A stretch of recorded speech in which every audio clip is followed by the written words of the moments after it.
ഓം ഹരിശ്രീ ഗണപതി നമ. അവിഘ്നമസ്തു. കൂജന്തം രാമ രാമേതി മധുരം മധുരാക്ഷരം കവിതാശാഖാമാരുഹ്യ വന്ദേ വാൽമീകി കോകിലം.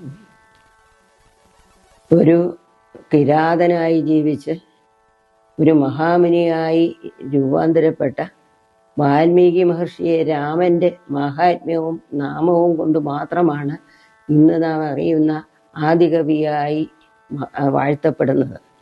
ഒരു രാമശബ്ദത്തെ എങ്ങനെ തൻ്റെ ഉള്ളിൽ ഉൾക്കൊള്ളുകയും അവിടെ പ്രതിഷ്ഠിക്കുകയും ചെയ്ത് ഒരു മഹാകാവ്യത്തിന് ആധാരമാക്കി തീർത്ത ആ ബ്രഹ്മമുനിയെ നമുക്ക് നമസ്കരിച്ചുകൊണ്ടും സാനന്ദരൂപം സകല പ്രബോധനം ആനന്ദദാനാമുഖപാരിജാതം മനുഷ്യപത്മേശ്വര വിശ്വരൂപം നമാമി തുഞ്ചത്തെഴുമാര്യപാദം എന്ന് ഈ രാമായണ കൃതിയെ തന്നെ അധ്യാത്മരാമായണ രൂപത്തിൽ ലളിതമായ പദാവലികളോടുകൂടി ക്ലിപ്പാട്ട് രൂപത്തിൽ നമുക്ക് ദാനം ചെയ്ത തുഞ്ചത്താചാര്യനെയും നമസ്കരിച്ചുകൊണ്ട് ഈ കർക്കിടക മാസത്തിൽ രാമായണ പാരായണം ആരംഭിക്കാം.